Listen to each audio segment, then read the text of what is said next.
नमस्कार प्रिय अभ्यर्थियों एवं भविष्य के अधिकारियों। आप लोगों का आपके अपने इस नंदिनी आईएएस में स्वागत है। और हमें उम्मीद है कि आप लोग स्वस्थ होंगे और बहुत अच्छे होंगे। और जो आपकी 25 मई 2025 की आईएएस प्रीलिम्स परीक्षा की तैयारी में आप लोग जी तोड़ के मेहनत कर रहे होंगे। और जैसे कि आप लोगों को पता है, ये लेक्चर आपके इतिहास का एनसीईआरटी कवर क्लास 6 से लेकर क्लास 12 तक की जो एनसीईआरटी उसको कवर की जा रही है। और हमने यहाँ पर क्लास 6 से लेकर क्लास 12 तक एनसीईआरटी करने का ऐसा शेड्यूल बनाया है जिससे आप लोग अपने इतिहास को मजबूत बना सकते हैं। और यहाँ से हर साल 15 से 20 क्वेश्चन आते ही आते हैं। यदि आप इतिहास को कवर कर ले जाते हैं तो आपकी प्रीलिम्स निकालना उसकी संभावना बढ़ जाती है। ये कोई सी भी एग्जाम हो। और इससे पहले जो हमारे लेक्चर हो चुके हैं क्लास 6 की एनसीईआरटी और क्लास 7 की एनसीईआरटी ये फिनिश हो चुकी है। और जो नए हैं तो आप उनको देख सकते हैं। अब जैसा आपको उचित लगे आप उसके अनुसार उसको देख सकते हैं। और यहाँ तक कि हम आपको बताएं कि आपका जो ये संस्थान का चैनल है नंदिनी आई इसके नाम का, ये आपका है। आप इसे, यदि आपको हमारी ये वीडियो अच्छी अगर लगती है तो आप इन्हें सब्सक्राइब करेंगे ना, लाइक करेंगे और अपने दोस्तों को भेजेंगे। इससे क्या होगा, जितने लोगों को जरूरत होगी ना उनको ये चैनल मिल जाएगा। क्योंकि एक एक शब्द को हम आपको पढ़ा रहे हैं एनसीईआरटी में, एक एक शब्द को पढ़कर आपको बता रहे हैं, समझा रहे हैं। इससे क्या हो कि आपका कोई भी शब्द छूटे ना। और आप परीक्षा में अपनी जो आपने रणनीति बनाई है उसके रणनीति के तहत आप खरे उतर सकें। और इसके लिए आप क्या करेंगे, आप हमारे साथ रहेंगे और हम आप लोगों के साथ हैं, संस्थान आप लोगों के साथ है। और ये आपके परिवार में कोई छोटे जन बच्चे जो क्लास 6 में पढ़ रहे हैं, 7th में पढ़ रहे हैं, 8th में पढ़ रहे हैं, या क्लास 12 तक जो पढ़ाई कर रहे हैं तो उनको भी ये भेज सकते हैं, है ना। तो उनको समझ बढ़ जाएगी, उनका अच्छे मार्क्स आएंगे। और जो आगे जब वो तैयारी करेंगे तो उनको इतनी ज़्यादा मेहनत करने की जरूरत नहीं पड़ेगी और वो चीज़ों को कवर कर ले जाएंगे। तो आज का हमारा जो पुस्तक का नाम है ना, और उसमें ये सामाजिक विज्ञान। और इसमें हमारे अतीत थर्ड, है ना, हमारे अतीत अतीत 3 के नाम से ये पुस्तक है। और हमने इसमें हमारे अतीत 1, हमारे अतीत 2 ये हमने पढ़ लिया है। ये हमारे क्लास 8 की जो पुस्तक है ये हमारे अतीत 3 है। हमारे अतीत मतलब अपने अपने अलग अलग अपने अपने अतीत होते हैं, है ना। राजा का अलग अपना अलग अतीत हो गया, किसान का अपना अलग अतीत हो गया, है ना, श्रमिक का अपना अलग अतीत हो गया।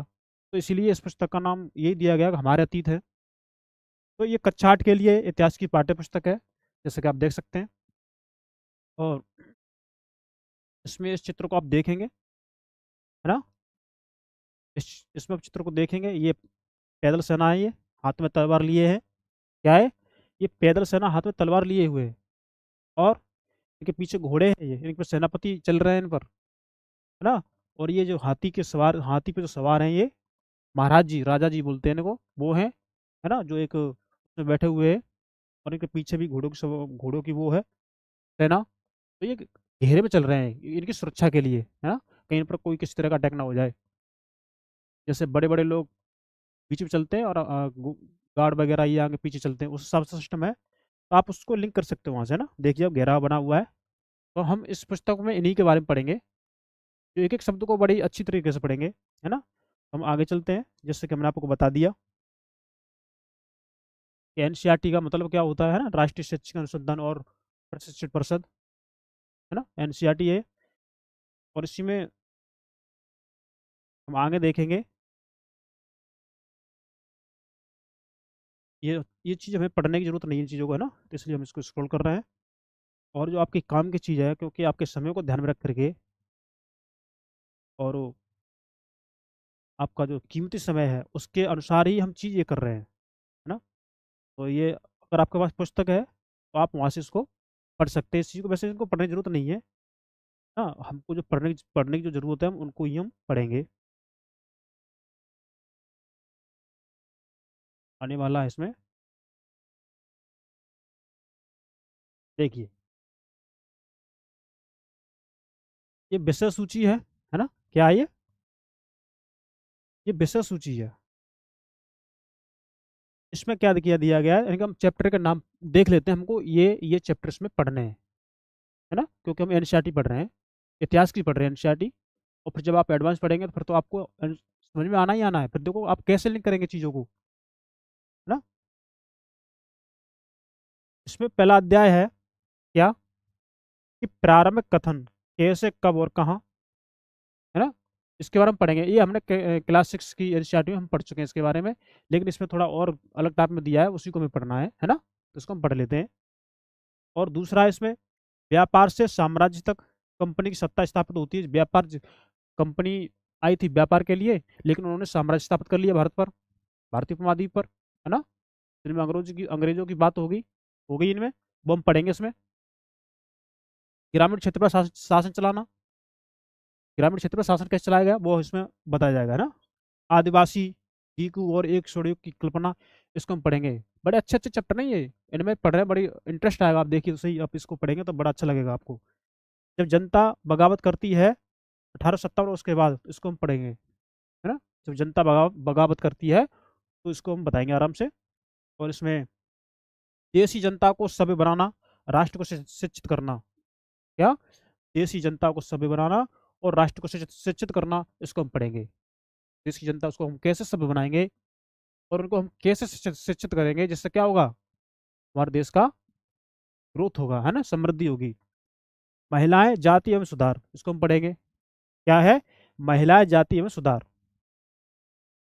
8वां अध्याय हमारा इसमें होगा, राष्ट्रीय आंदोलन का संगठन, है ना, राष्ट्रीय आंदोलन हुआ, उसका संगठन कैसे हुआ। और 1870 के दशक से लेके 1947 तक का जो भी है ना, आज़ादी तक का जो समय है, उसके बारे में हम पढ़ेंगे। तो आपको मालूम पड़ गया हमें क्या क्या पढ़ना है ना। एक नज़र आप यहाँ डालेंगे, है ना, देख सकते हैं इनके स्थिति कैसी है, देखिए आप लोग। थोड़ा देखने में अच्छा लग रहा है ना ये चित्र, ये जो चित्र बना हुआ है, इस सभा सभा हो रही है में, है ना। इसमें जो राजा लोग बैठे हुए हैं, पूना के दरबार में संधि पर हस्ताक्षर करते हुए ब्रिटिश रेजिडेंट। 1790 का ये क्या है, ये 1790 का चित्र है ये। उस समय की जो उनकी इस संधि पर हस्ताक्षर कर रहे हैं ना, पूना के दरबार में, ये एक संधि है, उस पर क्या कर रहे हैं, हस्ताक्षर करते हुए ब्रिटिश रेजिडेंट। देखिए इनको, देखिए ये ब्रिटिश रेजिडेंट है, ये इन पर हस्ताक्षर कर रहे हैं जो संधि पत्र उस पर, उसको हम देख लेते हैं ना। देखिए उस समय भी ये प्रतिमा रखी हुई थी, है ना, विष्णु जी की प्रतिमा रखी हुई है, गणेश जी की रखी हुई है ना, आप देख सकते हैं उस समय मतलब मानते थे ये, तो फिर भी ये हो गया, है ना। तो अब हमारा अध्याय स्टार्ट हो गया पहला, है ना। अध्याय 1 है हमारा, कितना अध्याय, अध्याय 1 है, प्रारंभिक कथन। इसमें क्या, कैसे, कब और कहाँ, हम इसको पढ़ेंगे ना। तो हमने कहा है कि हम एनसीईआरटी में एक एक शब्द को पढ़ रहे हैं, है ना, गहराई से पढ़ रहे हैं, उसी को हम जानेंगे। तारीखें कितनी महत्वपूर्ण होती हैं, ये इसमें बात कही गई है। ये तारीखें हैं वो कितनी महत्वपूर्ण होती हैं, है ना, तो इसी को हम पढ़ लेते हैं। कि एक वक्त था जब इतिहासकार तारीखों के जादू में ही खोए रहते थे, है? एक समय की बात बताई जा रही है, एक समय था कि जो इतिहासकार थे वो तारीखों के बारे में ही पता करते रहते थे, एक तरह से तारीखों का जादू ही मानते थे, उसमें ये खोए रहते थे। तो कब किस राजा की ताजपोशी हुई, है ना, कब किस राजा की ताजपोशी हुई, कब कौन सा युद्ध हुआ, है ना, जब युद्ध हुआ, कौन सा युद्ध हुआ, कब हुआ, कहाँ हुआ, कैसे हुआ, इनके बारे में वो पता करते रहते थे। इन्हीं तारीखों पर गर्मा गर्म बहसें चलती थी, है ना। राजाओं की जो जो ये कार्यकलाप थे, युद्ध करने के, संधि करने के, या फिर उनके घर में कौन सी संतान, कौन से बच्चे का जन्म हुआ, इनके बारे में ये पता करते रहते थे। तो इन्हीं पर इनकी बता रहे, इन्हीं पे गर्मा गर्म इनकी बहसें होती थी। आम समझे आम समझ के हिसाब से इतिहास को तारीखों का पर्याय माना जाता था। क्या मतलब, क्या माना जाता था, तारीखों का पर्याय माना जाता था इतिहास को। आपने भी लोगों को ये कहते हुए सुना होगा, क्या कहते हुए सुना होगा, कि इतिहास तो बहुत उबाऊ है भाई। क्या है, इतिहास तो बहुत उबाऊ है, मतलब थोड़ा ये लगता है कि इतनी तारीख है, इतनी चीज पढ़ने पड़ती है, थोड़ा उबाऊ टाइप का लगता है ना। तो ये बता रहे हैं, बस तारीखें रटते चलें, है ना, तारीखें रटते चलो रटते चलो, ये है डेट, है ना, कहते हैं इसमें डेट ज़्यादा याद करनी पड़ती है, इसमें घटनाएं ज़्यादा हैं, कब कौन से राजा ने कहाँ युद्ध किया, है ना, इस तरह की घटनाएं हमें याद भी नहीं रहती। तो ये इसमें बता रहे हैं, है ना, तो वही इसमें बताया गया है। क्या इतिहास के बारे में ये धारणा सही है, ये पूछ रहे हैं। क्या ये जो बताया गया है, क्या ये धारणा इतिहास के बारे में सही है, क्या आपको सही लग रही है? इसमें कोई शक नहीं है कि इतिहास अलग अलग समय पर आने वाले बदलावों के बारे में ही होता है।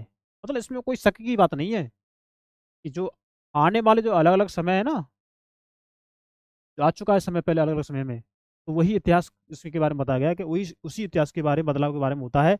इसका संबंध इस बात से है, किस बात से है, इसका संबंध किस बात से है कि अतीत में चीजें किस तरह की थी, अतीत में जो चीजें थी वो किस तरह की थी, और उनमें क्या बदलाव हुआ, है ना, और उनमें क्या बदलाव हुआ।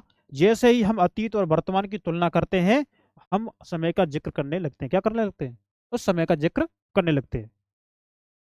हम पहले और बाद में की बात करने लगते हैं, क्या करते हैं, पहले की बात और बाद की बात को करने लगते हैं। ये आपके इतिहास में बताया गया है ना। रोजमर्रा की जिंदगी में हम अपने आसपास की चीजों पर हमेशा ऐतिहासिक सवाल नहीं उठाते हैं। जब रोजमर्रा की जिंदगी बता रहे हैं ना, उसमें अपने आसपास के इतिहास है ना, उनमें ऐसे सवाल नहीं उठाते, है ना, तो फिर क्या करते हैं, हम चीजों को स्वाभाविक मानकर चलते हैं। उन चीजों को क्या मानते हैं, उन चीजों को हम स्वाभाविक मानते हैं, है ना। मानो जो कुछ हमें दिख रहा है वह हमेशा से ऐसा ही रहा हो, ये मानो, है ना, क्या, मानो जो कुछ हमें दिख रहा है वह हमेशा से ऐसा ही रहा हो। हाँ, लेकिन हम सबके सामने कभी कभी अचंभे के क्षण आ जाते हैं। लेकिन कभी कभी हम लोगों के सामने ऐसे क्षण आ जाते हैं जो कुछ अचंभे टाइप के हों, है ना, जो पहले वैसा कभी ना हुआ हो, अब हो गया हमारे साथ, है ना, तो उन्हीं की घटना तो इसमें की गई है, उसी को तो इतिहास माना गया इसमें। कई बार हम उत्सुक हो जाते हैं, कैसे हो जाते हैं, उत्सुक हो जाते हैं हम कई बार, और ऐसे सवाल पूछते हैं कि जो बाकी ऐतिहासिक होते हैं। हम ऐसे सवाल पूछने लगते हैं उत्सुक होकर के, जो बाकी क्या है, वो ऐतिहासिक होते हैं। किसी व्यक्ति को सड़क किनारे चाय के घूंट भरते देखकर आप इस बात पर हैरान हो गए होंगे, या हो सकते हैं कि चाय या कॉफी पीने का चलन शुरू कब से हुआ। आप सड़क पर लोगों को देखते हैं वो चाय की चुस्कियां लगाते हैं। आपने सोचा विचार किया होगा या नहीं किया होगा, लेकिन आप विचार कर सकते हैं कि चाय का चलन कब से शुरू हुआ, क्यों हुआ, है ना। तो ये इसको जानने क्या है, कब शुरू हुआ, कैसे हुआ। जीवन तो सही चल रहा था, लेकिन ये घटनाएं अचंभे में अचानक आ गई। चाय का चलन शुरू हो गया, है ना, किसी राजा का युद्ध विजित हो गया, या वो असफल हो गए। ये अचंभी घटना है, इससे पहले तो जीवन सही चल रहा था, है ना, जो आज चल रहा है वैसे ही, लेकिन कभी कभी घटनाएं जो अचंभित हो जाती है, उनके बारे में तो उसमें इतिहास में बताया गया है।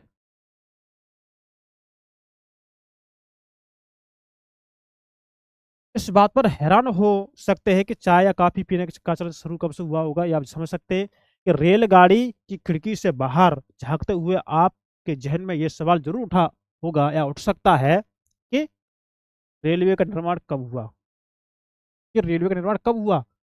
तो वो इतिहास की तो बात हो गई कि रेलवे का निर्माण इस समय हुआ था, इन व्यक्ति ने किया था, है ना। रेलगाड़ी के आने से पहले लोग दूर दूर की यात्रा किस तरह कर पाते थे, ये भी सवाल उठ सकता है।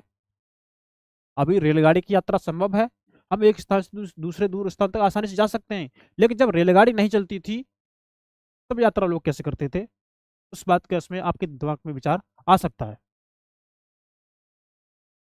सुबह सुबह अखबार पढ़ते हुए आप यह जानने के लिए उत्सुक हो सकते हैं कि जिस जमाने में अखबार नहीं छपते थे,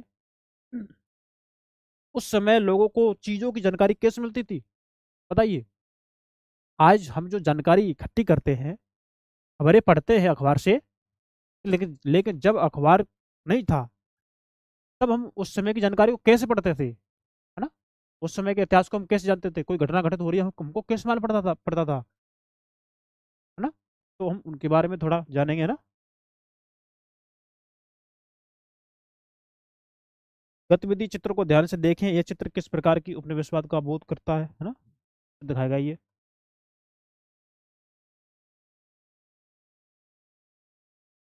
और उसमें थोड़ा बताया भी गया है, तो थोड़ा देख लेते हैं, है ना, के बारे में देखिए।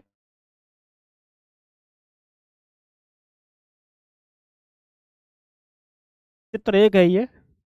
इसमें क्या लिखा है कि ब्राह्मण ब्रिटेनिया को शास्त्र भेंट कर रहे हैं। जो ये ब्राह्मण है ना, ये ब्राह्मण, ये ब्रिटेनिया को क्या कर रहे हैं, शास्त्र भेंट कर रहे हैं।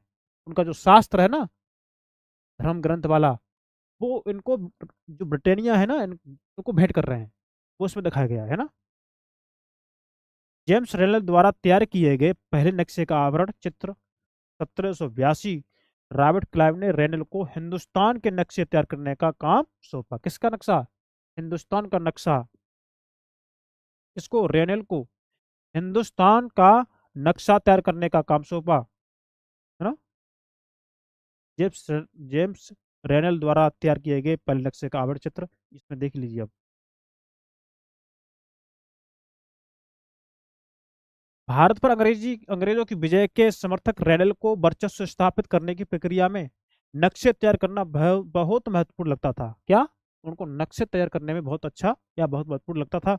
इस तस, इस तस्वीर में दिखाया गया है कि भारत के लोग स्वेच्छापूर्वक अपने प्राचीन पवित्र ग्रंथ ब्रिटिश सत्ता की प्रतीक ब्रिटेनिया को सौंप रहे हैं, है ना। क्या कर रहे हैं?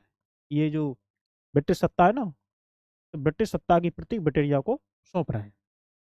मानो भाई उसे भारतीय संस्कृति की रक्षा के लिए आने का आग्रह कर रहे हैं। मतलब जो भारतीय संस्कृति है उसकी रक्षा के लिए आग्रह कर रहे हैं, ऐसा इसमें बताया गया है। आगे देखेंगे क्या है। ये सारे ऐतिहासिक सवाल हमें समय के बारे में सोचने के लिए प्रेरित कर देते हैं। ये सारे जो ऐतिहासिक जो सवाल है ना, इनके बारे में, इनके समय के बारे में हमें सोचने के लिए प्रेरित करते हैं ये। हमें सोचना पड़ जाता है इनके बारे में। समय को हमेशा साल या महीनों के पैमाने पर ही नहीं देखा जा सकता। समय है ना, उसको साल में, उसको महीने के पैमाने पर हम नहीं देख सकते, या नहीं देखा जा सकता। तो फिर क्या? कई बार ऐसी प्रक्रियाओं के लिए कोई तारीख तय करना बाकी गलत होता है, जो एक लंबे समय तक चलती रहती है। एक जो लंबे समय तक चलती रहती है ना, उसकी क्या कर रहा है, ये तारीख तय करना उसका गलत वो निकलता है, अर्थ निकलता है ना। जो लंबे समय तक चलती रही है उसके क्या तारीख तय करेंगे। भारत में लोगों ने अचानक एक दिन सुबह सवेरे चाय पीना शुरू नहीं कर दिया था। इसका स्वाद धीरे धीरे ही उनकी जबान पर चढ़ा था। चाय का स्वाद उसकी जुबान पर धीमे धीमे चढ़ा था। उन्होंने मतलब क्या किया, चाय को धीरे धीरे पीना स्टार्ट किया, उनका स्वाद उनकी जीभ पर चढ़ा ना, पर वो क्या आ गई, हैबिट में आ गई, है ना। लेकिन कुछ लोग नहीं पीते, अब भी नहीं पीते चाय, है ना। लेकिन कुछ लोगों का शौक है। इस तरह की प्रक्रियाओं के लिए कोई स्पष्ट तिथि नहीं हो सकती। अब इसके लिए आप बताइए, आप क्या तिथि निकालेंगे कि चाय का चलन कब से शुरू हो गया, है ना। भाई पहले चाय नहीं पीते थे लोग। जब चाय पहले नहीं पीते थे लोग, तो उन्होंने चाय लेना स्टार्ट किया होगा।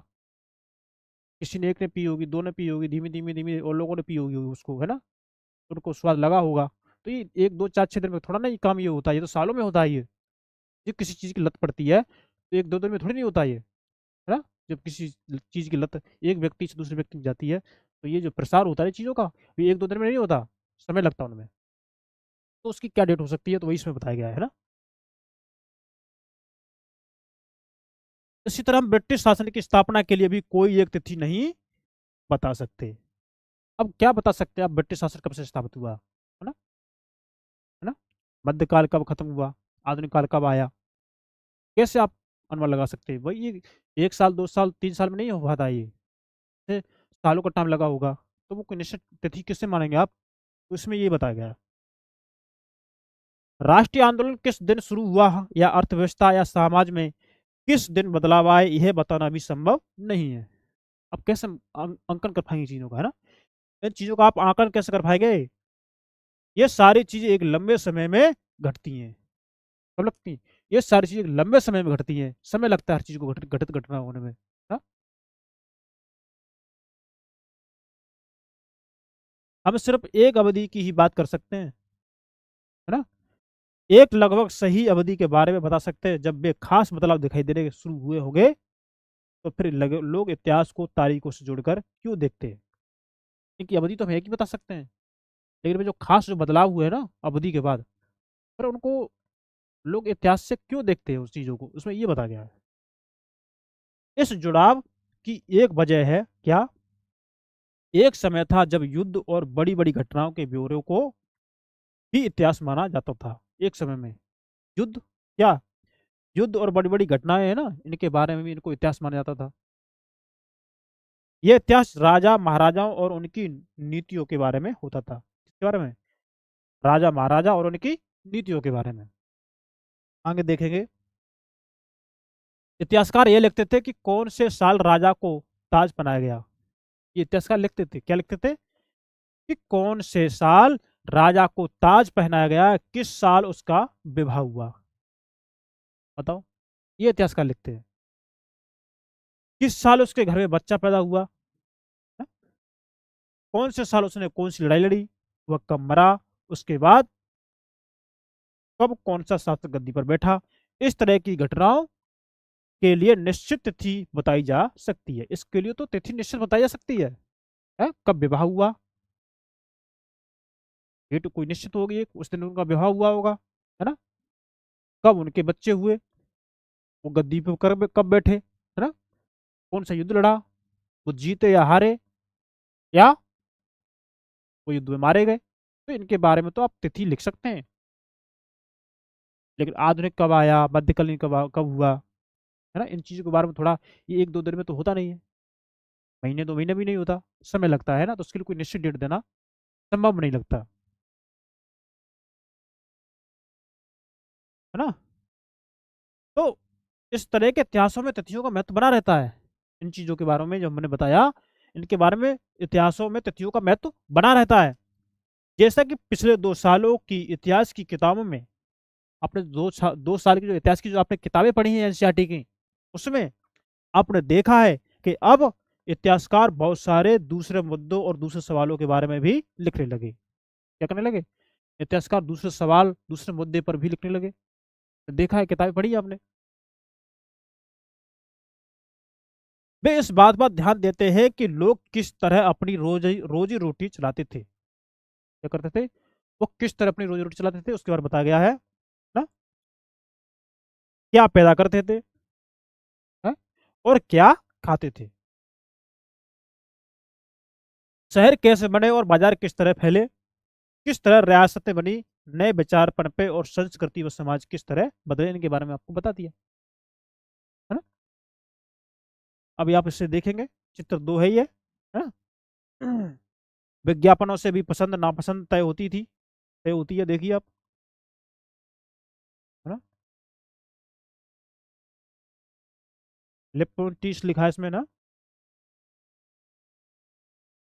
देखेंगे। पुराने विज्ञापनों से हमें यह समझने में मदद मिलती है, क्या, कि नए उत्पादों के लिए बाजार किस तरह तैयार हुए, ना, किसके लिए, जो नए नए उत्पाद है ना, उनके लिए बाजार कैसे तैयार हुए, और किस तरह नई रुचियां चलन में आई, है ना। तो 1922 में लिप्टन चाय के लिए तैयार किया गया यह विज्ञापन इस बात की ओर संकेत करता है, कब, 1922 में जो लिप्टन चाय के लिए तैयार किया गया ये जो है ना विज्ञापन, इस बात की ओर संकेत करता है कि दुनिया भर के शाही लोग यही चाय पीते थे। मतलब बड़े बड़े लोग, शाही लोग क्या करते थे, वो यही चाय पीते थे, ऐसा इसमें बताया गया है। इस तस्वीर में पीछे की तरफ एक भारतीय महल दिखाई दे रहा है ना, है ना। जबकि अगले हिस्से में ब्रिटेन की रानी विक्टोरिया का तीसरा बेटा राजकुमार आर्थर घोड़े पर बैठा हुआ है, और राजकुमार आर्थर को ड्यूक ऑफ कर्नाट की पदवी दी गई थी। इसकी ड्यूक ऑफ कर्नाट की पदवी दी गई थी, देख सकते हैं आप लोग।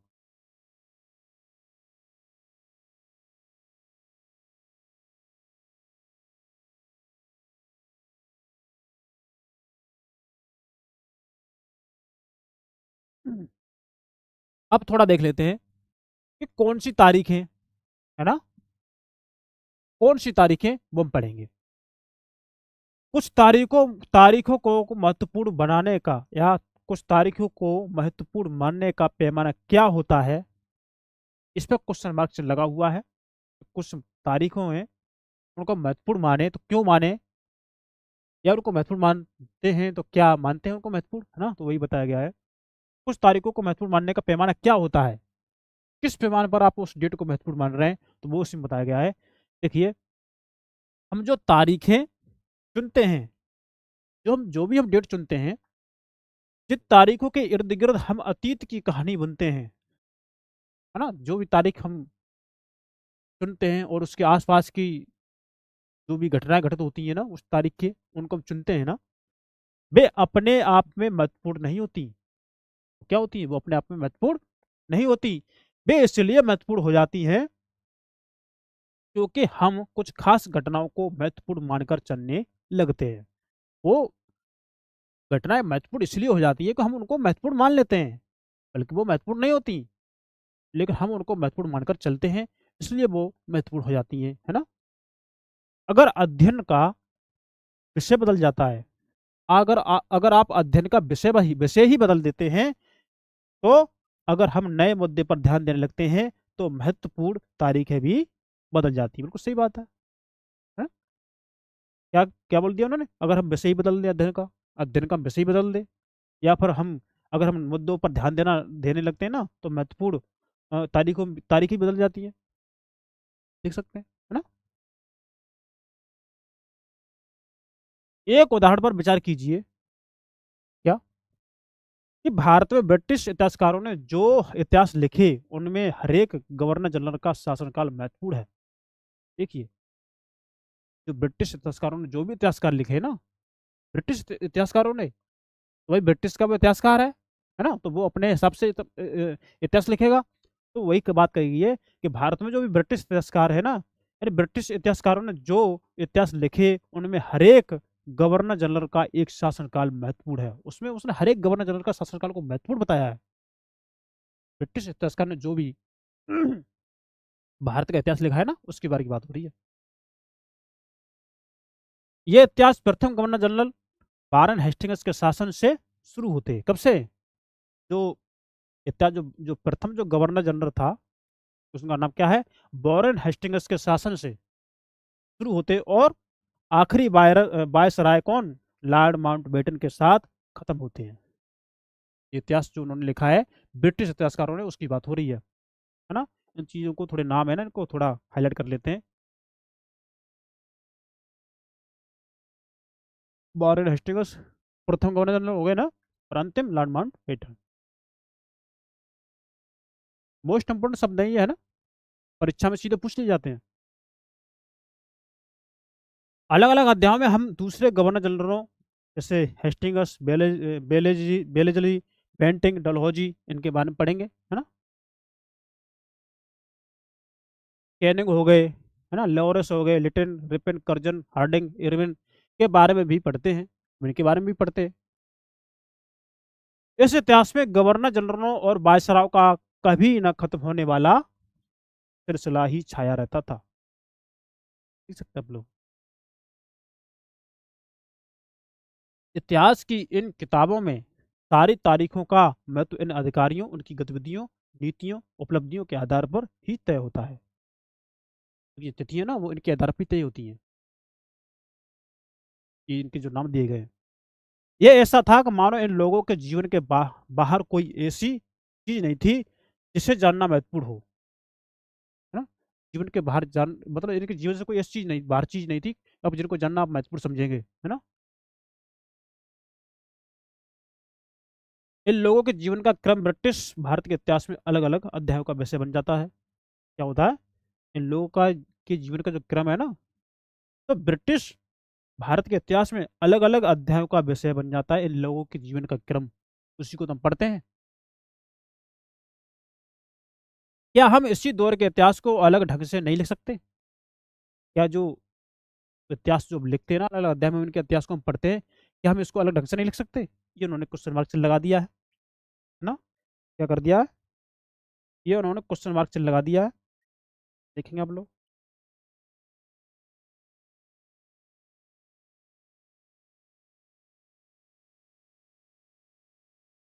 और ये थोड़े गवर्नर जनरल इनको देख लीजिए, उम्र देख लीजिए, आपको कितनी उम्र लग रही होगी इनकी एज। थोड़े नए हैं, हाँ, उम्र में नए लग रहे हैं ये तो। वॉरेन हेस्टिंग्स हैं ये, है ना। 1773 में पहले गवर्नर जनरल बने थे ये। कब? 1773 में।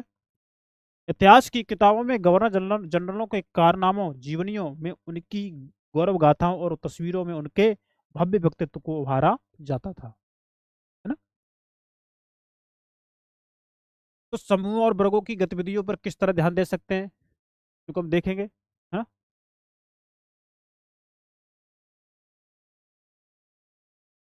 ये थोड़ा छूट गया है ना।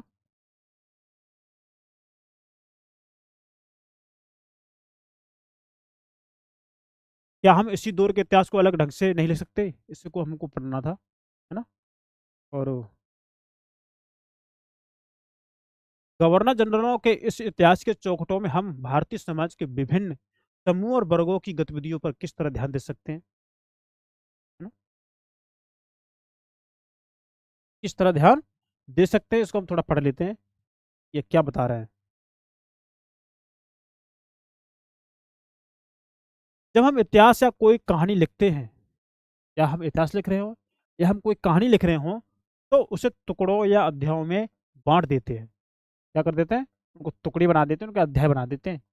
जब कोई कहानी लिखते हैं या कोई इतिहास लिखते हैं, उसकी बात हो रही है। हम ऐसा क्यों करते हैं, ऐसा इसलिए किया जाता है ताकि हर अध्याय में कुछ सामंजस्य रहे, क्या रहे, कुछ ना कुछ सामंजस्य बन जाए हर अध्याय में, है ना। इसका मकसद कहानी को इस तरह सामने लाना होता है कि उसे आसानी से समझा जा सके, इसको, उस कहानी को आसानी से समझा जा सके और याद रखा जा सके। इस प्रक्रिया में हम सिर्फ उन घटनाओं पर जोर देते हैं जो उस कहानी को पेश करने में मददगार होती है। देखिए आप लोग, जो इतिहास गवर्नर जनरलों के जीवन के इर्द गिर्द चलता है ना, जो इतिहास जो गवर्नर जनरल हैं उनके जीवन के इर्द गिर्द चलता है, उनमें या उसमें भारतीयों की गतिविधियों कोई मायने नहीं रखती। अब उनमें भारत की गतिविधियां क्या मायने रखेंगी, है ना। उनके लिए वहाँ कोई जगह नहीं होती, है ना, भारत की जो गतिविधियां उनके लिए वहाँ कोई जगह नहीं होती। तो फिर क्या किया जाए, फिर क्या किया जाए, जाहिर है कि हमें अपने इतिहास का एक अलग खाका बनाना पड़ेगा। भाई, जो गवर्नर जनरल है, उनकी जो तिथियां हैं, डेट है, तो उनके इर्द इर्द गिर्द क्या चल रहा है, तो वो अपने हिसाब से अपना अंकन करेंगे। तो भारत की जो चीजें, उनका अंकन इतना नहीं होगा, है ना, उनके राजा, इनके अंकन इतना नहीं होगा, तो क्या करेंगे, हम अपना अलग खाका तैयार करेंगे उसके लिए, है ना। वही है, इसका मतलब यह है कि अब तक जिन तिथियों को महत्व दिया जा रहा था वे महत्वपूर्ण नहीं रहेंगी, है ना। जिन तिथियों को जो महत्व दिया जा रहा था ना, वो अब महत्वपूर्ण नहीं रहेंगी। हमारे लिए नई तिथियां महत्वपूर्ण हो जाएंगी, जो नई तिथियां है ना, वो हमारे लिए महत्वपूर्ण हो जाएंगी। तो अर्थात हम ये कह सकते हैं कि तिथियों में बदलाव किया जा सकता है ना।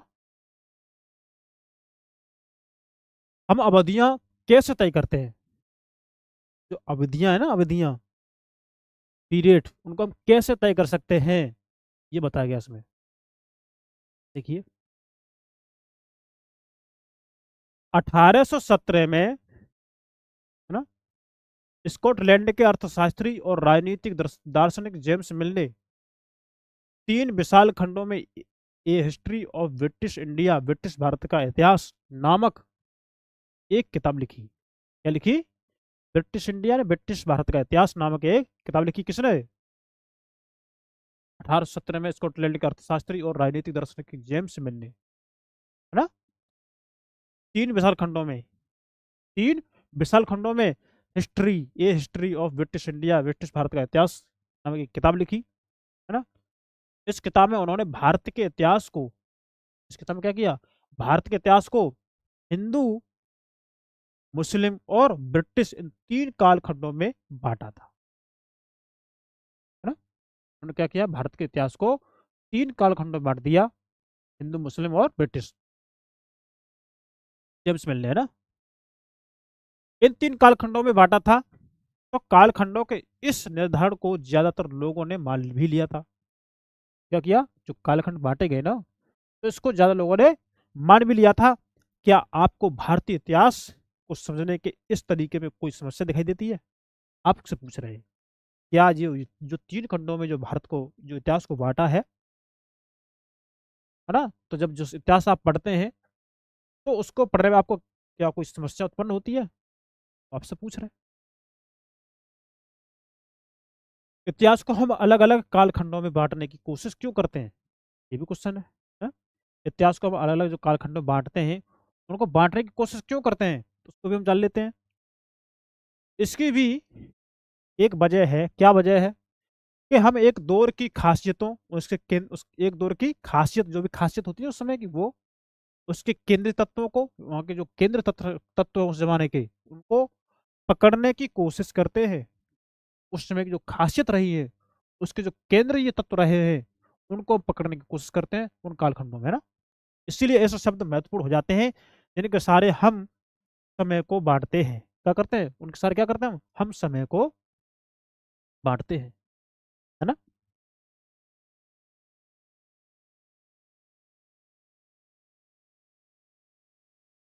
ये शब्द अतीत के बारे में हमारे विचारों को दर्शाते हैं। क्या करते हैं? अतीत में जो हमारे विचार रहे ना, तो ये शब्द वहाँ हमारे विचारों को दर्शाते हैं। वे हमें बताते हैं कि एक अवधि से दूसरी अवधि के बीच आए बदलावों का क्या महत्व होता है।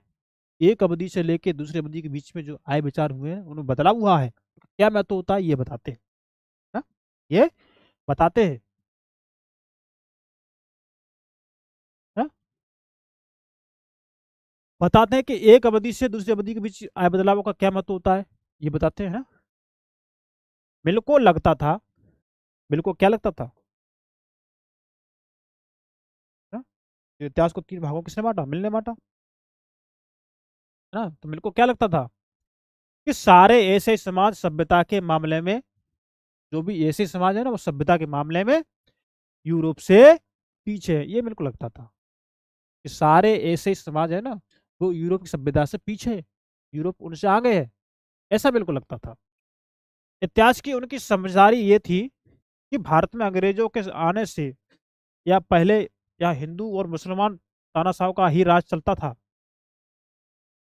यहाँ चारों ओर केवल धार्मिक बैर, जातिगत बंधनों और अंधविश्वासों का ही बोलबाला था। मतलब जब अंग्रेज आए तो उससे पहले की बात हो रही है, उस समय इन चीजों का बोलबाला था, अंधविश्वास का बोलबाला था, बैर था आपस में, है ना, अस्पृश्यता थी।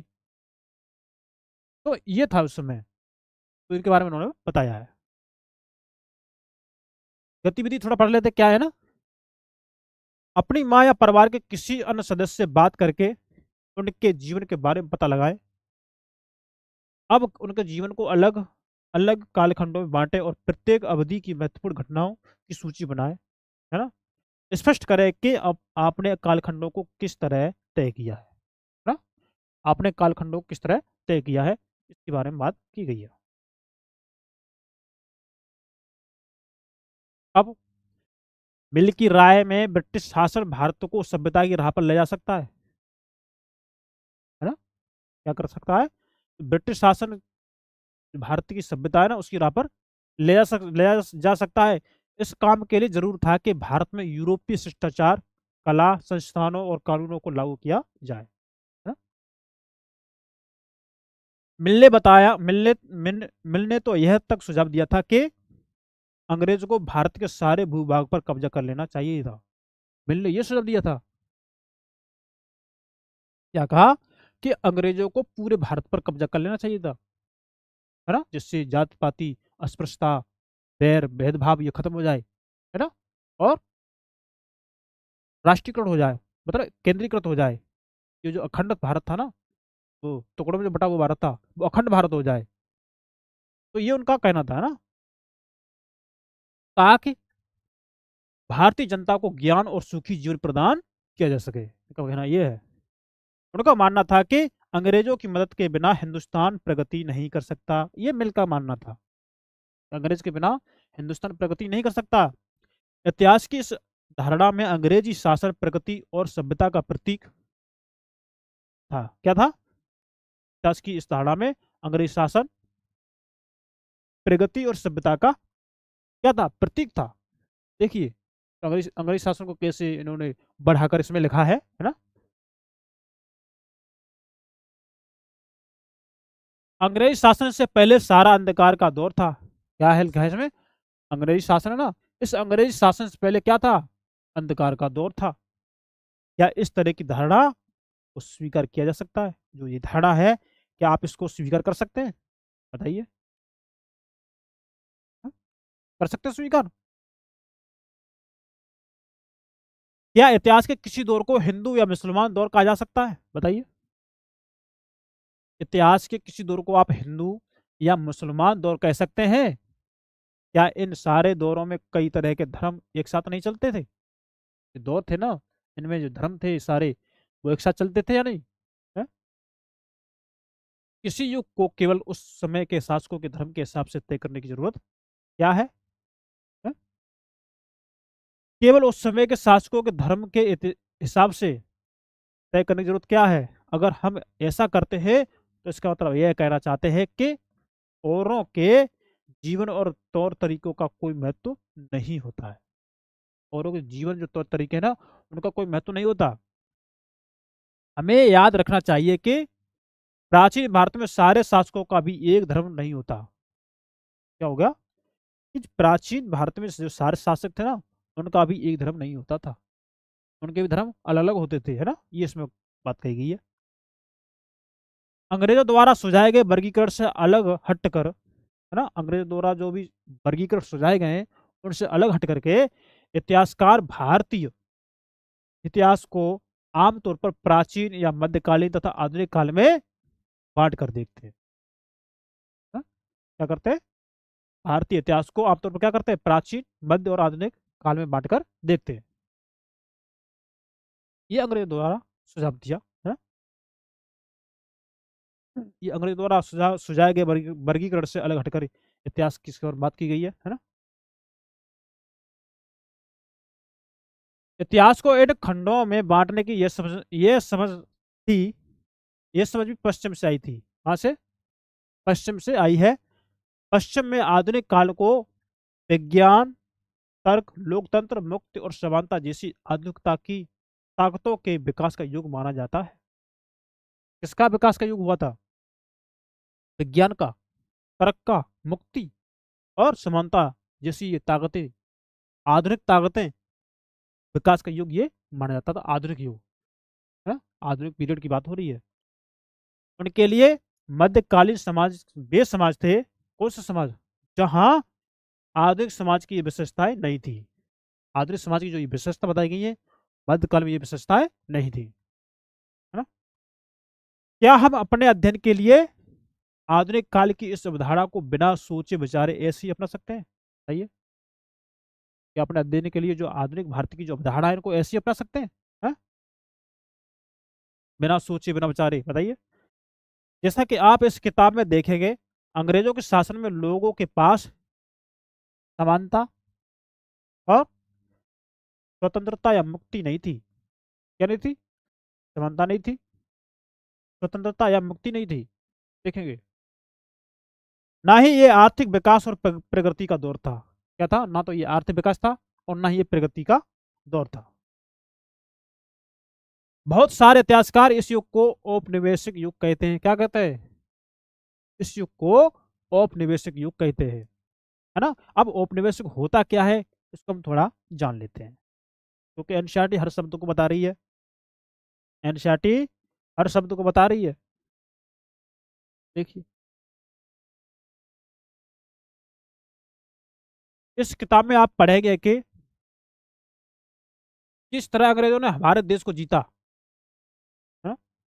इस किताब में आप पढ़ेंगे कि किस तरह अंग्रेजों ने हमारे देश को जीता और स्थानीय नवाबों और राजाओं को दबाकर अपना शासन स्थापित किया। इस चीज को आप पढ़ेंगे, आप देखेंगे कि किस तरह उन्होंने अर्थव्यवस्था व समाज पर नियंत्रण स्थापित किया। हमारी जो अर्थव्यवस्था थी, जो समाज था, है, तो समाज पर उन्होंने नियंत्रण कैसे स्थापित किया?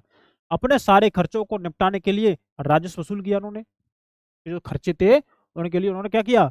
राजस्व वसूल किया अपने खर्चों को निपटाने के लिए। अपने जरूरत की चीजों को सस्ती कीमत पर खरीदा उन्होंने। जो जो चीजें उनके लिए जरूरत थी, है ना, जरूरी चीजें थी, उनको सस्ते दाम पर खरीदा। और निर्यात के लिए महत्वपूर्ण फसलें, जो जिन फसलों का निर्यात करते थे उनका कौन कौन सी फसलें थी,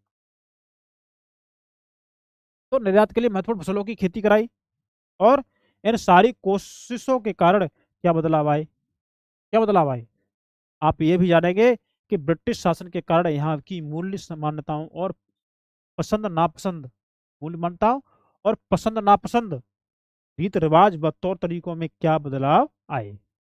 हाँ? जब एक देश पर दूसरे देश के दबदबे से इस तरह के राजनीतिक, है ना, एक देश से जब दूसरे देश के जो दबदबा होता है ना, उस दबदबे के अंतर्गत राजनीतिक, आर्थिक, सामाजिक और सांस्कृतिक बदलाव आते हैं तो इस प्रक्रिया को औपनिवेशीकरण कहा जाता है। तो उन्होंने, आपके एनसीईआरटी ने औपनिवेशीकरण को भी बता दिया। तो औपनिवेशीकरण होता क्या है?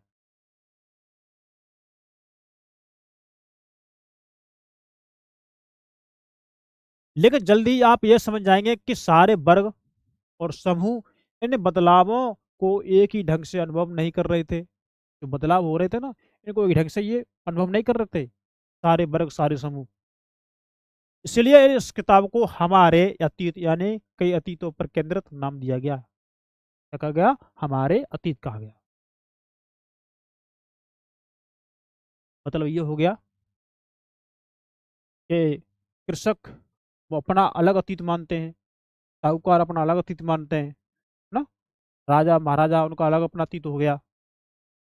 तो इसलिए इसको उन्होंने अपने अतीत कहा है ना।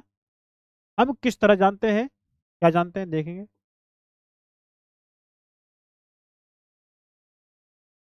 भारतीय इतिहास के भारतीय इतिहास के पिछले 250 साल का इतिहास लिखने के लिए इतिहासकार कौन कौन से या कौन से स्रोतों का इस्तेमाल करते हैं? 250 साल का इतिहास लिखने के लिए इतिहासकार कौन से स्रोतों का इस्तेमाल करते हैं, है ना? और प्रशासन अभिलेख तैयार करता है। क्या करता है? प्रशासन अभिलेख तैयार करता है, इसको हम जानते हैं। अंग्रेज शासन द्वारा तैयार किए गए सरकारी रिकॉर्ड इतिहासकारों का एक महत्वपूर्ण साधन होते हैं। क्या होते हैं? एक महत्वपूर्ण साधन होते हैं। अंग्रेजों की मान्यता थी कि चीजों को लिखना बहुत महत्वपूर्ण होता है। क्या था, क्या होता है कि चीजों को लिखना बहुत ही महत्वपूर्ण होता है। उनके लिए हर निर्देश, हर योजना, नीतिगत फैसले, सहमति, जांच करो या साफ जांच जांच करो, साफ साफ लिखना जरूरी था, है ना? क्या करना? जांच करना और साफ साफ लिखना जरूरी था। ऐसा करने के बाद चीजों का अच्छी तरह अध्ययन किया जाता था, हाँ? अध्ययन किया जा सकता था और उन पर वाद विवाद किया जा सकता है। क्या होता? उन पर वाद विवाद किया जा सकता है। इस समझदारी के चलते ज्ञापन, टिप्पणी और प्रतिवेदन पर आधारित शासन की संस्कृति पैदा हुई। क्या हुई थी? शासन की संस्कृति पैदा हुई थी। अब देखिए क्या हुई थी? शासन की संस्कृति पैदा हुई थी।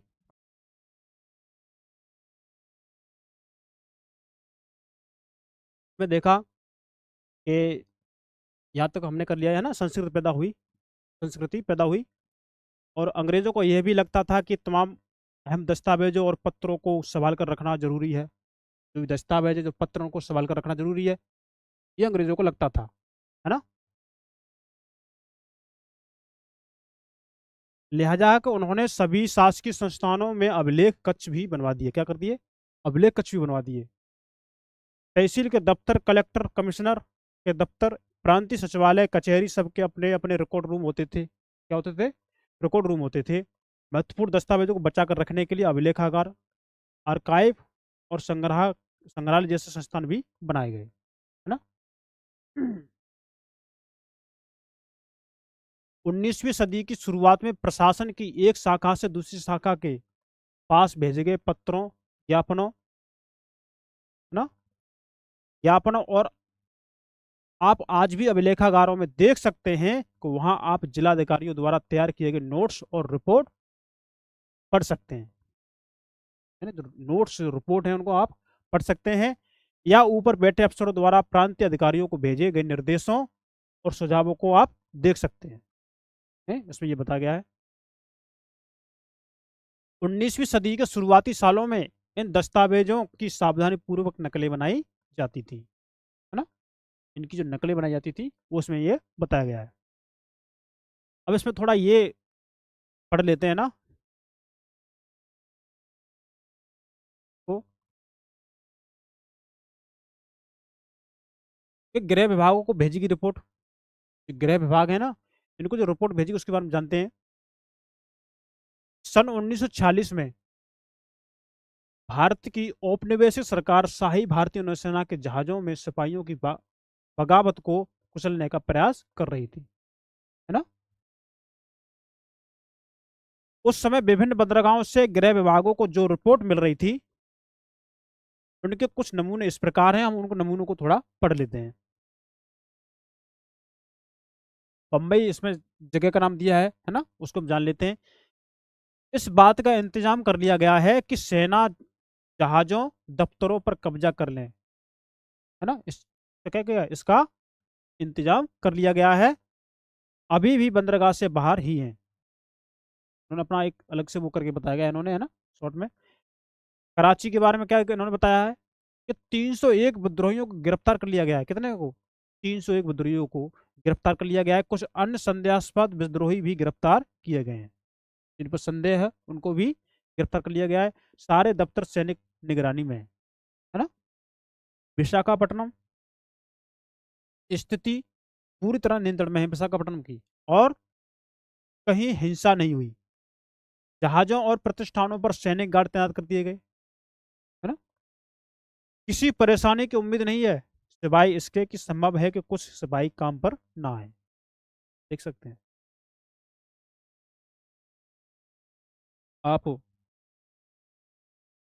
ये भारतीय राष्ट्रीय अभिलेखागार है ये, तो ये 1920 में, 1920 के दशक में ये बनवाया गया था। आप देख सकते हैं इसको, अच्छा लग रहा है देखने में, बढ़िया है। जब नई दिल्ली का निर्माण हुआ तो राष्ट्रीय संग्रहालय और राष्ट्रीय अभिलेखागार दोनों ही वायसराय के निवास के नजदीक बनाए गए थे। वायसराय का जो निवास था ना, उसके नजदीक ये बनाए गए थे। इससे पता चलता है कि अंग्रेजों की सोच में इन संस्थानों का विकास, इन संस्थानों का कितना भारी महत्व था, देखेंगे। उन्हें हुसन बीसी के माहिर लिखते थे कि हुसन बीसी या सुलेखन बीस बीस ऐसे लोग होते हैं, है ना। हुसन बीसी के माहिर लिखते थे कि हुसन बीसी या सुलेखन बीस ऐसे होते हैं जो बहुत सुंदर ढंग से चीजें लिखते हैं। 19वीं सदी के मध्य तक छपाई तकनीक भी फैलने लगी थी। 19वीं सदी के मध्य तक की बात हो रही है, छपाई का काम भी शुरू हो गया था। इस तकनीक के सहारे अब प्रत्येक सरकारी विभाग की कार्रवाइयों के दस्तावेज की कई प्रतियां बनाई जाने लगी। जो भी दस्तावेज थे, है ना, सरकारी दस्तावेज थे, उनकी कई प्रतियां बनाई जाने लगी। अब सर्वेक्षण का बढ़ता महत्व, है ना। तो सर्वेक्षण का बढ़ता महत्व, उसको हम पढ़ लेते हैं क्या है। औपनिवेशिक शासन के दौरान सर्वेक्षण का चलन भी महत्वपूर्ण होता गया। क्या हो गया? सर्वेक्षण का चलन भी महत्वपूर्ण होता गया। अंग्रेजों का विश्वास था कि किसी देश पर अच्छी तरह शासन चलाने के लिए उसको सही ढंग से जानना जरूरी होता है। तो उसी को जानने के लिए उन्होंने क्या किया? सर्वेक्षण किया। 19वीं सदी की शुरुआत तक पूरे देश का नक्शा तैयार करने के लिए, हाँ, जब 19वीं सदी की शुरुआत हुई थी, तो शुरुआत तक पूरे देश का नक्शा तैयार करने के लिए बड़े बड़े सर्वेक्षण किए जाने लगे। क्या हुआ? सर्वेक्षण किए जाने लगे। गांव में राजस्व सर्वेक्षण किए गए। गांव में जो राजस्व एकत्र करते थे उसका सर्वेक्षण किया गया। इन सर्वेक्षणों में धरती की सतह, मिट्टी की गुणवत्ता, वहां के मिलने वाले पेड़ पौधों और जीव जंतुओं तथा स्थानीय इतिहासों व फसलों का पता लगाया जाता था। इस सर्वेक्षण में एक तरह से सर्वे बोलेंगे हम इसको, वो की जाती थी। अंग्रेजों की राय में किसी इलाके का शासन चलाने के लिए इन सारी बातों को जानना जरूरी था। ये अंग्रेजों की राय थी। 19वीं सदी के आखिर से हर 10 साल में जनगणना भी की जाने लगी। 19 सदी से, है ना, तो ये जनगणना भी स्टार्ट हो गई। जनगणना के जरिए भारत के सभी प्रांतों में रहने वाले लोगों की संख्या, इसके द्वारा क्या, जो प्रांत है उनमें जो लोग रह रहे हैं ना, उनकी संख्या, उनकी जाति, इलाके, व्यवसाय के बारे में जानकारियां इकट्ठी की जाती थी। कौन सा व्यवसाय कर रहे हैं, किस जाति से आते हैं, क्या करते हैं वो, वहाँ की जनसंख्या कितनी है, इन चीज़ों को सर्वे करने लगे, है ना। इसके अलावा वानस्पतिक सर्वेक्षण, प्राणी वैज्ञानिक सर्वेक्षण, पुरातात्विक सर्वेक्षण, मानव शास्त्रीय सर्वेक्षण, वन सर्वेक्षण आदि कई दूसरे सर्वेक्षण भी इन्होंने किए अंग्रेजों ने। ये चित्र है, शरीफे का पौधा है, तो देख लेंगे आप, ये शरीफे का पौधा है ना। अंग्रेजों द्वारा बनाए गए वानस्पतिक उद्यान में प्राकृतिक इतिहास के संग्रहालय में विभिन्न पौधों के नमूने और उनसे संबंधित जानकारियां इकट्ठा की जाती थी, है ना। इन नमूनों के चित्र स्थानीय कलाकारों से बनाए गए जाते थे, स्थानीय कलाकार थे उसके माध्यम से बनाते थे ये, है ना। अब इतिहासकार इस बात पर ध्यान देते रहे कि इस तरह की जानकारी किस तरह इकट्ठा की जाती थी और इससे उपनिवेशवाद के बारे में क्या पता चलता है। तो अधिकृत रिकॉर्ड्स से क्या पता नहीं चलता, इसके बारे में थोड़ा जानेंगे, है ना। जो भी अधिकृत रिकॉर्ड हैं उनसे क्या नहीं मालूम पड़ता, वो उसमें बताया गया है, देखेंगे।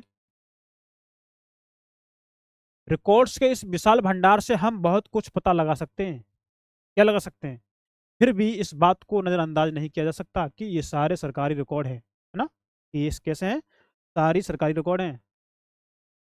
ये बंगाल में मानचित्रण और सर्वेक्षण कार्य चल रहा है, आप देखेंगे, है ना। जेम्स प्रिंसेप द्वारा बनाई गई तस्वीर है, ये 1832 की है, इसके द्वारा, जेम्स प्रिंसेप द्वारा। देखिए, ये बंगाल में सर्वेक्षण कर रहे हैं।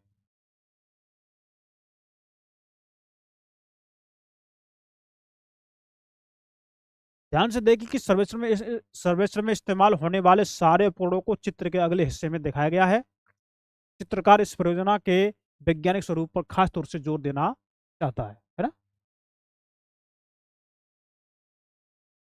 स्रोत इसमें पढ़ चुके आप, है।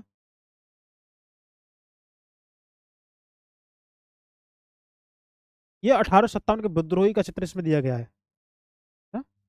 तो क्या है कि तस्वीरों को भी बहुत ध्यान से आप देखना चाहिए, उनसे हमें चित्रकार की सोच पता चलती है, चित्रकार क्या दिखाना चाहता है ना। 1857 के विद्रोह के बाद अंग्रेजों द्वारा तैयार की गई सचित्र पुस्तकों में यह तस्वीर कई जगह दिखाई देती है। इस तस्वीर के नीचे लिखा लिखा होता था कि बागी सिपाही लूट खसोट, है ना, ये लिखा होता था। बागी सिपाही लूट खसोटों में लगे हुए हैं। अंग्रेजों की नजर में विद्रोही जनता लालची, दुष्ट और बेरहम थी, है ना। इस विद्रोह के बारे में आप अध्याय 5 में पढ़ेंगे, इसमें पढ़ेंगे, अध्याय 5 में आप लोग इसके बारे में पढ़ेंगे। ये थोड़ा पढ़ लेते हैं। इंसानों के खाने लायक नहीं है, क्या नहीं है ना। अखबारों से देश के विभिन्न विभागों में चल रहे आंदोलनों का पता चलता है, किससे, अखबारों से। यहाँ 1946 में हुई पुलिस की एक हड़ताल की खबर दी गई है, क्या खबर दी गई है कि दिल्ली में 2000 से ज्यादा पुलिस वालों ने बृहस्पतिवार को सवेरे अपने कम वेतन और पुलिस लाइंस बावर्ची खाने से आने वाली घटिया भोजन के खिलाफ खाना खाने से इनकार कर दिया, पुलिस वालों ने, है ना। जैसे जैसे यह खबर दूसरे पुलिस थानों तक पहुंची, वहां भी पुलिस वालों ने खाने से इनकार कर दिया। एक हड़ताली का कहना था कि पुलिस लाइंस की रसोई से हमारे लिए जो खाना आता है वो कोई इंसान नहीं खा सकता, हमें जो चपाती और दाल खानी पड़ती है उसे जानवर तक नहीं खा सकते। वो उस समय की उन्होंने बात बता दी है ना। अब इसको थोड़ा आगे देखते हैं। इनसे हमें यही पता चलता है कि सरकारी अफसर क्या सोचते थे, उनकी दिलचस्पी किन चीज़ों में थी, बाद के लिए वे किन चीज़ों को बचाए रखना चाहते थे। इन रिकॉर्ड से हमें यह समझने में हमेशा मदद नहीं मिलती कि देश के दूसरे लोग क्या महसूस करते थे, है ना। देश के दूसरे लोग थे या क्या महसूस करते थे और उनकी कार्रवाइयों की क्या वजह थी, है ना। इन बातों को जानने के लिए हमें कहीं और देखना होगा। जब हम ऐसे दूसरे स्रोतों की तलाश में निकलते हैं तो उनकी भी कोई कमी नहीं रहती, लेकिन सरकारी रिकॉर्ड्स के मुकाबले उन्हें ढूंढना जरा मुश्किल साबित होता है ना, सरकारी रिकॉर्ड के बिना। इस लिहाज से लोगों की डायरियां, तीर्थ यात्राओं और यात्रियों के संस्मरण महत्वपूर्ण लोगों की आत्मकथाएं और स्थानीय बाजारों में बिकने वाली लोकप्रिय पुस्तकें महत्वपूर्ण हो जाती हैं। ये चीज़ क्या होती है, ये चीज़ महत्वपूर्ण हो जाती है। जैसे जैसे छपाई की तकनीक फैली, जैसे जैसे छपाई की तकनीक फैली, अखबार छपने लगे, है ना। विभिन्न मुद्दों पर जनता में बहस भी होने लगी। नेताओं और सुधारकों ने अपने विचारों को फैलाने के लिए लिखा। किन्होंने? नेताओं और सुधारकों ने अपने विचारों को फैलाने के लिए घटनाओं को लिखा, अखबारों में लिखा अपने विचारों को, है ना।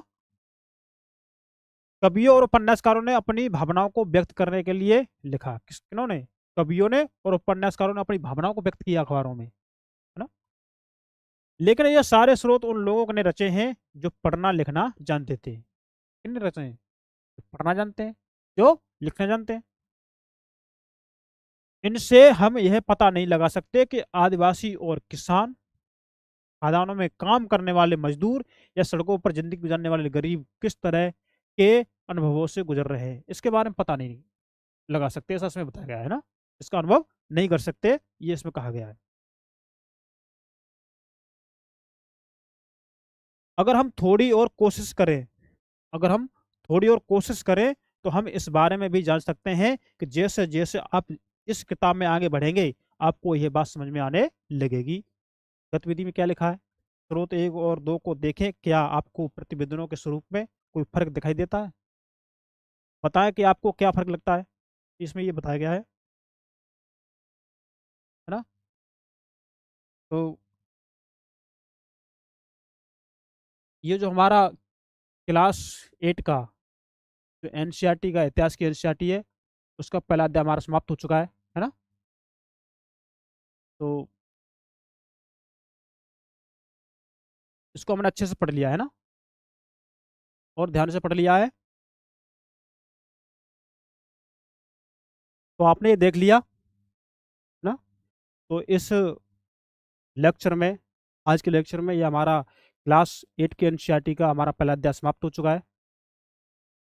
और आपने देखा कि हमने इसमें एक एक शब्द को बड़े ध्यान से, बड़ी गहराई से पढ़ा है। और आप ये जानेंगे कि हमने इसमें ये देखा है कि इतिहासों को कैसे बांट के पढ़ा है इसमें, है ना। अब किस समय के इतिहास को किस तरह देखना चाहिए, कौन कौन सी चीज़ें, कौन कौन सी नीतियाँ इसमें अपनाई गई थी। तो ये थोड़ा उसका बेसिक परिचय था। अब जो असली इतिहास होगा वो अगली क्लास में जो अध्याय 2 है ना, उससे स्टार्ट होगा। और आपको इसको और डीप पढ़ने में और अच्छा लगेगा। तो यदि आपको हमारी ये वीडियो अच्छी लगती है तो इसे आप अपने दोस्तों को शेयर करेंगे, है ना। ये आपका संस्था नंदिनी आईएएस आपका ही है, तो आप इसे लाइक करेंगे और सब्सक्राइब करेंगे। और आज के लिए हम इतना ही रखते हैं। मिलते हैं नेक्स्ट क्लास में। तब के लिए नमस्कार, थैंक यू, धन्यवाद, बाय बाय। ध्यान रखिए, ख्याल रखिए अपना। Thank you.